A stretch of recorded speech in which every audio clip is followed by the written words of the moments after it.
नमस्कार दर्शक बंधु चलतु नजर पकाइबा आज सकाळर केतोटी गुरुत्वपूर्ण खबर उपरे सेथिपाई वीडियोटी को शेष पर्यंत देखा मोर अनुरोध। वीडियोटी भल लगे वीडियोटी को लाइक कर चैनल को सब्सक्राइब करी कमेंट माध्यम जनातु आपण माने आम वीडियो केउ जिल्लारू देखुछंती। चलतु आज सकाळर खबर उपरे नजर पकाइबा। आजिर प्रथम खबर चाषी भाई माने सावधान। आज राज्यर अधारू अधिक जिल्लार वर्षार संभावना रही। सेपटे ट्रप लाइन प्रभाव में राज्य में आसंता 25 तारिख जाए लगी वर्षा सहित झड़ पवन। आसंता 12 घंटे राज्यर अधारू अधिक जिले वर्षार संभावना। तेणु एथिपाई 9 जिला को घड़घड़ी बिजुली सहित कुआपथर वर्षा पाई ऑरेंज अलर्ट जारी होईछि। बालेश्वर, भद्रक, जाजपुर, मयूरभंज, केन्दुझर, ढेंकानाल, सुंदरगढ़, झारसुगुड़ा और केन्दुझर को सतर्क सूचना रही बेले एही समय 50 ରୁ 60 किमी पवन बहिबार संभावना देइछि विभाग। एपटे 24 जाए एभली स्थिति रहिबा सह वर्षा समय लोकों को सतर्क रहिबाको परामर्श देइछि पाणीपाग विभाग। परवर्ती खबर ऑनलाइन रे परीक्षा दे पांतु चाकरी। सेपटे भारतीय पशुपालन निगम लिमिटेड 2025 पाई समुदाय 2152 पदरे नियुक्ति दियाजिबो। एथिरे पशुपालन कृषि विनियोग अधिकारी, पशुपालन कृषि विनियोग सहायक एवं पशुपालन चाष कार्य सहायक भली पद सामिल अछि। सेपटे इच्छुक एवं योग्य प्रार्थी 12 मार्च 2025 पर्यंत ऑफिशियल वेबसाइट भारतीय पशुपालन.com को जाई आवेदन करि परिबो बोली खबर मिलिछि। पशुपालन चाष कार्य सहायक भली पद सामिल अछि। सेपटे इच्छुक एवं योग्य प्रार्थी 12 मार्च 2025 पर्यंत ऑफिशियल वेबसाइट भारतीय पशुपालन.com को जाई आवेदन करि परिबो बोली खबर मिलिछि। परवर्ती खबर गोटे परिवार केते लोक करिपारिबे आयुष्मान कार्ड। सेपटे भारत सरकार गरीब अभावी लोकों पाई स्वास्थ्य बीमा योजना चलाइछंती। प्रधानमंत्री आयुष्मान भारत योजना अधीन रे सरकार गरीब अभावी लोकों को 5 लाख टंका पर्यंत मागणा चिकित्सा जोगाई देइछंती। सेपटे अनेक लोकों मन रे प्रश्न आसे गोटे परिवार केते लोक आयुष्मान कार्ड पाई परिबे। देखंतु घरर योग्य व्यक्ति माने आयुष्मान कार्ड तैयारी करि परिबे, कारण ए संपर्क रे कौनसी प्रकारर योग्यता रखि नाहंती किंबा परिवार केते जण सदस्य आयुष्मान कार्ड तैयारी करि परिबे ताहा उपरे सरकार कौनसी सीमा धार्य करि नाहंती। परवर्ती खबर एबे व्हाट्सएप आप माध्यम रे करंतु एफआईआर। सेपटे आपन को एफआईआर देबा पई थाना को जिबा को पडुछि, नाही तो ऑनलाइन माध्यम रे पुलिस वेबसाइट को जाई दाखल करबा को पडुछि। किंतु एबे आपन को कुआडे जिबा को पड़िबो नहीं, कारण एबे आपन निज मोबाइल रे व्हाट्सएप आप माध्यम रे एफआईआर दाखल करि परिबे। कारण जम्मू और काश्मीर पुलिस व्हाट्सएप आप माध्यम रे प्रथम एफआईआर पंजीकरण करिछि बोली खबर मिलिछि। परवर्ती खबर प्रयागराज बुड़ पकैले मुख्यमंत्री मोहन माझी। आज रामलाला दर्शन करिवे, तेबे सह परिवार सहित संगम रे बुड़ पकाइछन्ति मुख्यमंत्री। रविवार मुख्यमंत्री प्रयागराज रे कार्यक्रम थिला बेले आज अयोध्या राम मंदिर जाई रामलाला दर्शन करिवे, परे वाराणसी जिबे एवं सेठारे रात्रि जापन करिबा परे मंगलवार अपराह्न रे भुवनेश्वर पहुंचीबा नै सूचना रहिछि बोली खबर मिलिछि। परवर्ती खबर आपर बड़ घोषणा। दिल्ली विधानसभा रे विरोधी दलर नेता हेबे आतिशी। सेपटे दिल्ली विधानसभा अधिवेशन आरंभ हेबार गोटे दिन पूर्वरु आज आम आदमी पार्टी विधायक दल बैठक अनुष्ठित होइथिला।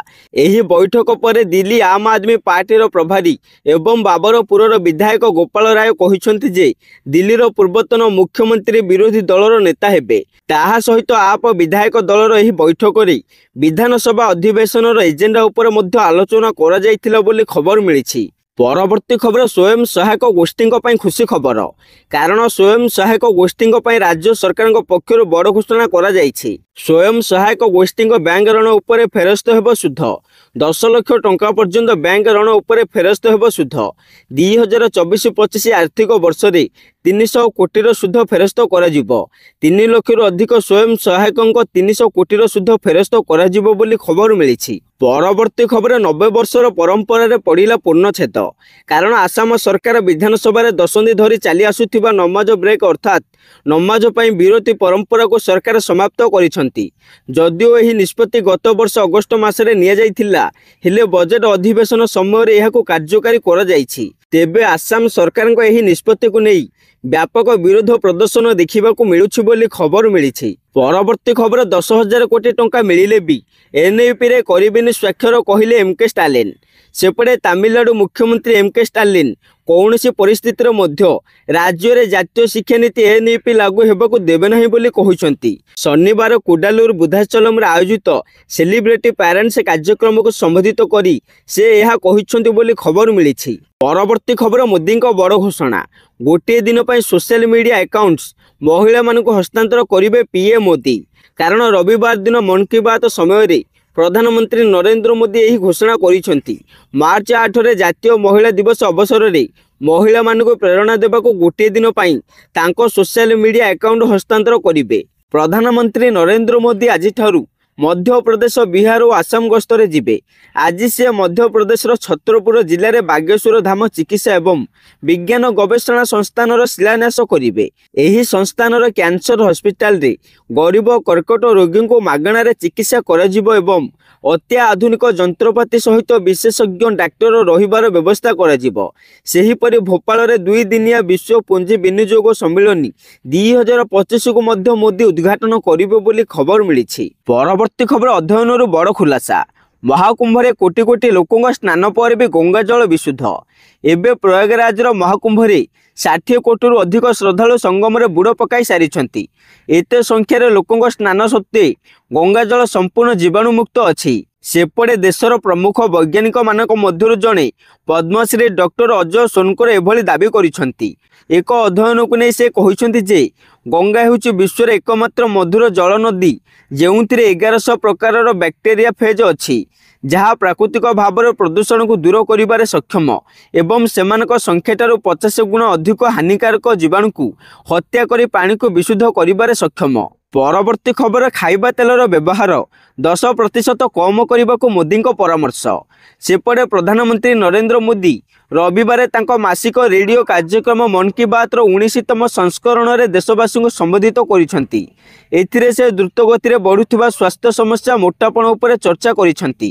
ଦେଶରେ ମୋଟାପଣ ଏବେ କିପରି ପ୍ରତ୍ୟେକ ବ୍ୟକ୍ତିଙ୍କ ଜୀବନର ଚିନ୍ତା ପାଲଟିଛି ଏବଂ ଏଥିରୁ କିପରି ମୁକ୍ତି ପାଇବେ ସେ ନେଇ ଟିପ୍ସ ଦେଇଛନ୍ତି ପ୍ରଧାନମନ୍ତ୍ରୀ ମୋଦି, ଯାହାକୁ ସମସ୍ତେ ଧ୍ୟାନରେ ରଖିବା ଉଚିତ।